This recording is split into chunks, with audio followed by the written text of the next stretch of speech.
Hey, what's up everyone? Today we're going to be playing Ninja Gaiden on the NES. Even though this game is super hard, I actually really like it a lot. This is one of the few NES games I actually still own a cartridge of. I know it's not a popular opinion, my favorite version of this is the version of the trilogy on the Super Nintendo, even though the NES actually has more music than games do. And there's actually missing graphical effects just having all three of the games, and I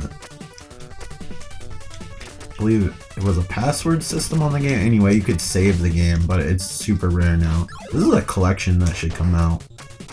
They should release like they do with like the Castlevania collections. I don't know how far I can get on this game while talking, but I'll try my best. I mean, within the time limit, of course. I'm trying to keep these videos under 25 minutes if possible. I mean, obviously, I'm not taking into account like the intro or whatever.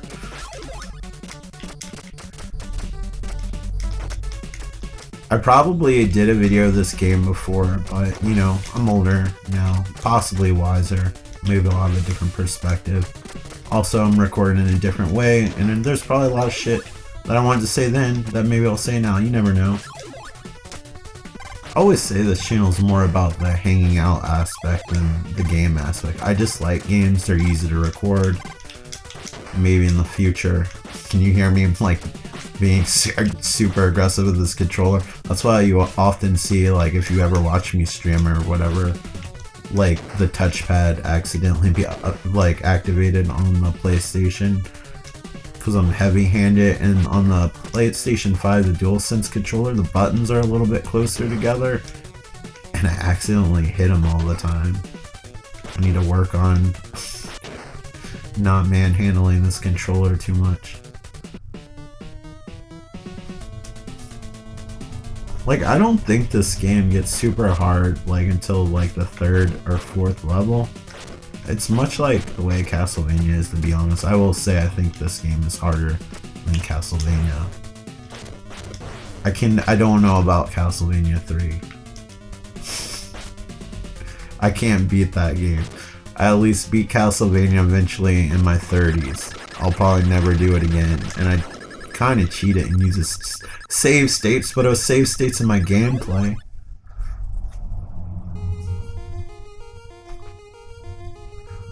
I remember as a kid seeing these cutscenes for the first time and being absolutely blown away. And I give this game complete and full credit for my interest in anime, because when I saw anime for the first time, my mind instantly went back to this, and I remember how appealing this was to me. And in a weird way, Ninja Gaiden, before I knew what anime or anything was like the starting point for my interest in anime, if that makes sense. Like, Ninja Gaiden kind of gave me a glimpse, and then I saw it in motion. I'm like, oh, this is like kind of like Ninja Gaiden. This is what Ninja Gaiden was trying to do. I really like this style. I want more of this. I cut the cutscene early. I wasn't trying to be punny on there with that.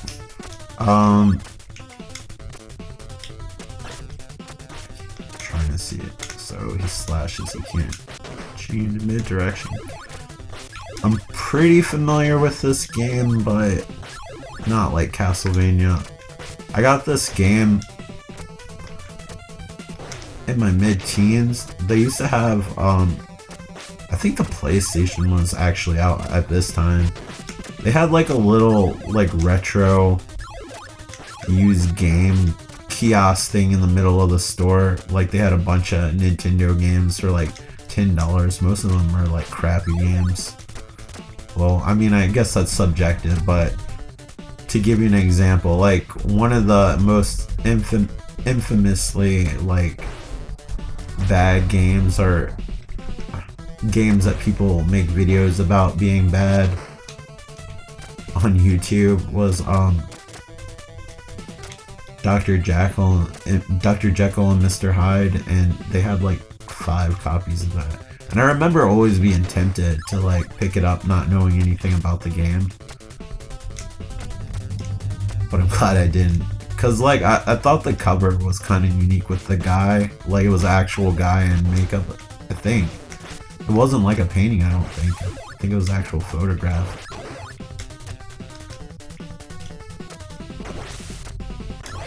One thing I love about retro games are their box art. That's why I always try to find the box art when I do thumbnails. Even if it's like low quality, I'll try to find it because I love box art, and it really shows when I do a newer game, like the difference in box art quality. Like games now are basically just like like photo mode in the game. It's just a screenshot from the game and they just put the logo over. It's all like CGI. I mean, of course there's exceptions, but I miss non-photoshopped, hand-painted game art, and that's like something that's like lost. And it's a shame too, because if you ever get like art books that have like a really generic cover, like you'll notice that there's like a lot of fantastic art that you'll never see for the game, and that just got wasted. That could have been like an amazing cover, or like have that artist work on an amazing cover. Instead they just go with some close-up of like whatever.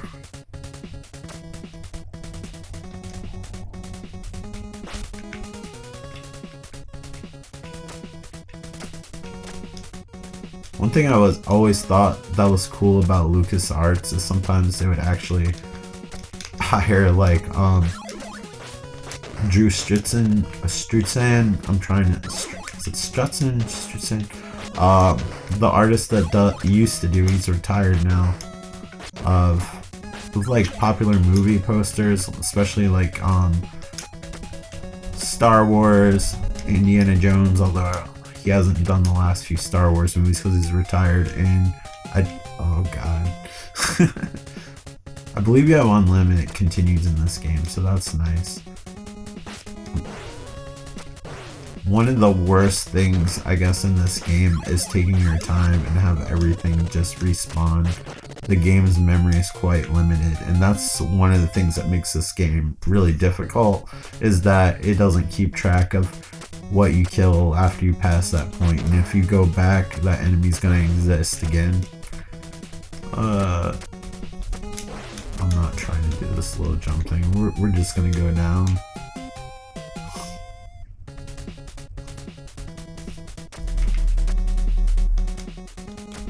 I feel like whoever's doing Shout Factory's artwork should do the posters for Drew Struzan, because I think a lot of times when they, especially Scream Factory, when they re-release those horror, like obscure horror movies, and they do like a new poster for that film, it looks so good.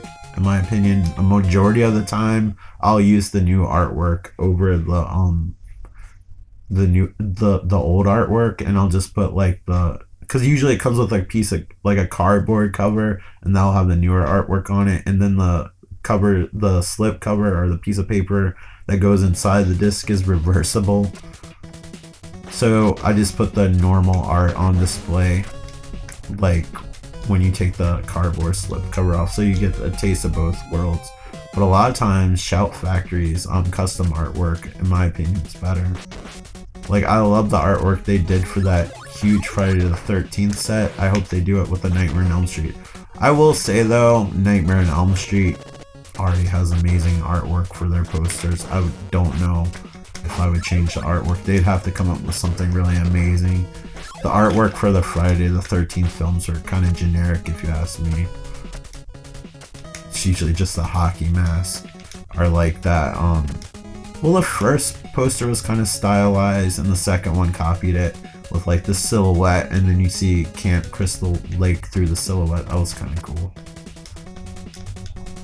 And even though it's really simple, I kind of like the artwork of Final Friday.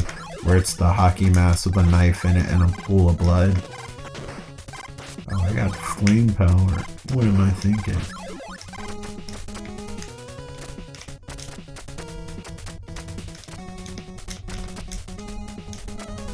This kind of reminds me of like that.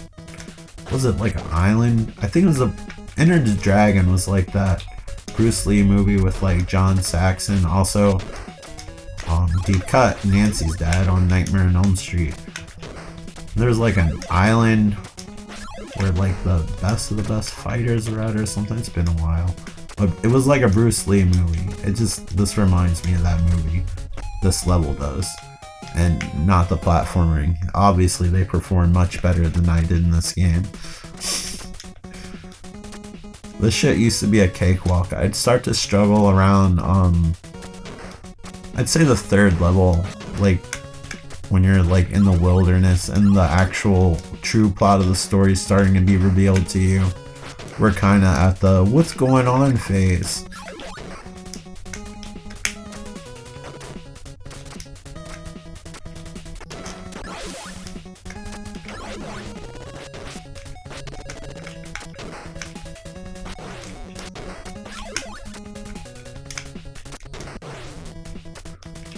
At my best, I could get to, at least on the Super Nintendo Trilogy version, I don't know if that version's easier, but on that version, I could get to like the level before the last boss. Obviously, I would need to practice a lot before I could ever get to that point again.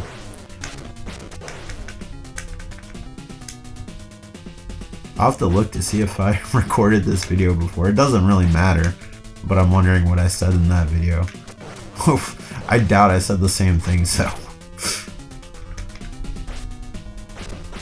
The only thing I could think of I would say similar is maybe the anime influence thing. I always liked this game because I think it reminded me ever so slightly of Castlevania. I think it just had, the controls felt similar. So in a way that felt familiar, and the graphical style is kind of similar, even though it's not horror themed.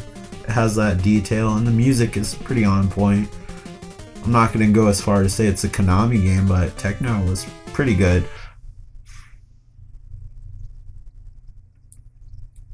I think the company that probably pushed the NES the absolute hardest was probably Sunsoft, even though I'm not a huge fan of Sunsoft games just because of the extreme difficulty from the get-go. Like Sunsoft made Batman, like I really liked the game, but I mean I can't get past like the second level.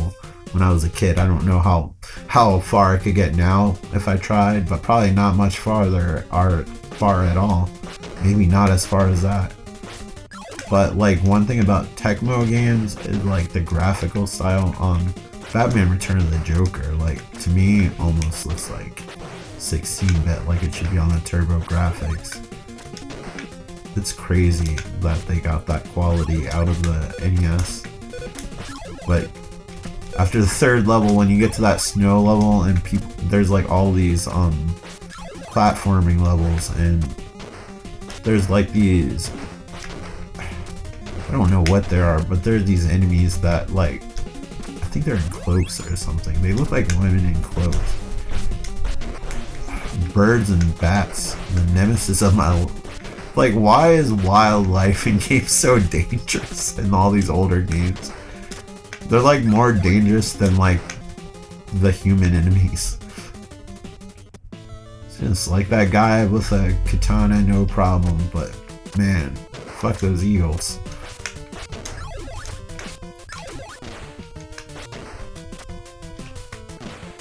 I'm not sure if having an endangered species as the thing you kill to get your items was the best choice. Are bald eagles endangered anymore? I don't know. I'm sure they were at the time of this game.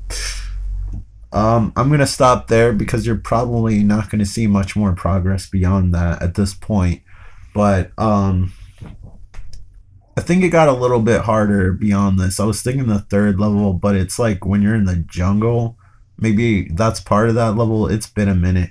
But anyway, this is Ninja Gaiden.